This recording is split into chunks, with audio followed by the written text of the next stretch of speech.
अफरोज साहब। जी sir, अस्सलाम जी, वालेकुम। वालेकुम अस्सलाम। सर, सिंधी ॿोली जे हवाले सां जी जी सर, सिंधी ॿोली 1853 ईस्वीअ में वजूद में आई जी ऐं सिंधी ॿोली जो बानी आहे सर बार्टल फ्रेयर। उहो हिकु अंग्रेज़ हुयो जेको ऑफिस में कमु कंदो हुयो।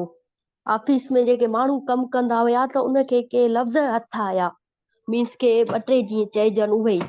त उन खां पोइ सर बार्टल फ्रेयर चयो त ही प्यारा लफ़्ज़ आहिनि, इलाही इन्हनि खे ॻाल्हायो बि वञे, पढ़ियो बि वञे, लिखियो बि वञे ऐं इन्हनि खे मीन्स के ॻंढे करे सिंधी ॿोली ॻाल्हाई वञे। उन खां पोइ उन ऑफिस में ॻाल्हाइण सिंधी ॿोली जो रवाज पियो, ॻाल्हाइण जो, पढ़ण जो ऐं लिखण जो। सही आहे या अञा बि ॿुधायां? ॿुधायो ॿुधायो। जी ऐं ॾियो सर हिकिड़ो मिंट। सिंधी ॿोली असांजी मादिरी ॿोली आहे ऐं मोहन जे दड़े खां वठी 5000 साल पुराणी आहे, जेका ॻाल्हाई बि वञे थी, लिखी बि वञे थी ऐं सिंधी अदीबनि जी हिकु अहम असराइती ॿोली बि जीअं चइजे। बसि सर एतिरी ॼाण आहे। तव्हां ॿ ॻाल्हियूं मुतज़ाद कयूं। हाणे तव्हां चयो त 5000 साल पुराणी ॿोली आहे, वरी तव्हां चयो हुनजो बानी जी जेको आहे यानी बुनियाद विधंदड़ बार्टल फ्रेयर आहे। बार्टल फ्रेयर खे त पोणा 200 साल थिया आहिनि गुज़रे, त पोणा 200 साल जी पहिरीं तव्हां चयो त पोणा 200 साल पहिरीं बानी उहो हुयो बार्टल फ्रेयर। वरी तव्हां चयो 5000 जी साल पुराणी। हाणे इन्हनि ॿिन्ही ॻाल्हियुनि में मूंखे हिकिड़ी ॻाल्हि ते बीहो त पोइ फ़ैसिलो कयूं त सर, केतिरी। पोणा 200 साल कोन चयो, मां चयुमि बानी सर बार्टल फ्रेयर आहे। त उहो त पोणा 200 साल अॻु में गुज़रियो आहे न, अंग्रेज़ जे दौर में गुज़रियो आहे न। अंग्रेज़ जो दौर मां हाणे त ज़िक्र कयो 1800 खां वठी मतिलबु 19वीं सदीअ में उहो हिते आयो, त उहो 200 साल थिया छिके छिके हुनखे। त हिकिड़े पासे तव्हां चओ त बानी माना जंहिं ठाही, होॾां तव्हां चओ था त ठाही जी बार्टल फ्रेयर, वरी चओ था 5000 साल पुराणी आहे। त हाणे ॿ ॻाल्हियूं मुतज़ाद न थियूं, क्या एक खुला तज़ाद नहीं है?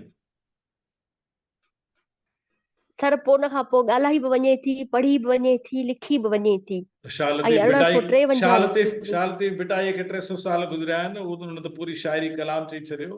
उन खां अॻु में जी वारा शाइर काज़ी कादन उन खां अॻु में गुज़रियो।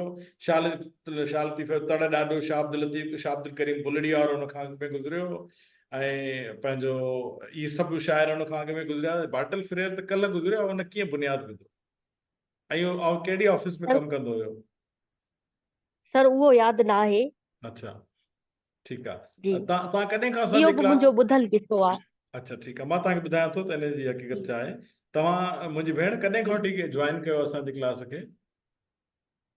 सर, जॾहिं खां ऑनलाइन क्लास थी आहे तॾहिं खां। तव्हां पहिरियों लेक्चर ॿुधो हुयो, जेको बिल्कुलु पहिरियों लेक्चर? न सर, मूं पहिरियों लेक्चर न ॿुधो, अच्छा, तव्हां ॿुधजो। नेटवर्क इशू जे उहो करे। यूट्यूब ते ॿुधजो, यूट्यूब ते उहो रखियलु अथव, त तव्हां उन्हनि ते ॿुधजो।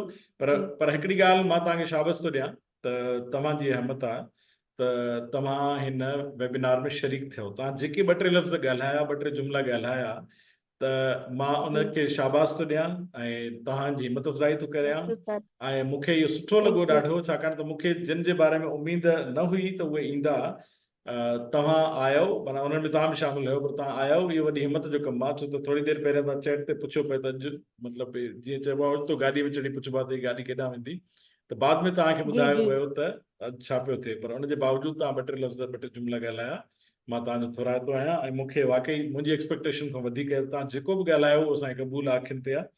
पर जेका इहा थैंक यू तव्हां सर। ॻाल्हि ॿुधाई उनजी मां वज़ाहत कयां थो, उर्दूअ में कंदुसि त जीअं असांजा ॿिया साथी बि सम्झी सघनि। ठीकु आहे, उहो मां रिकेप कंदुसि।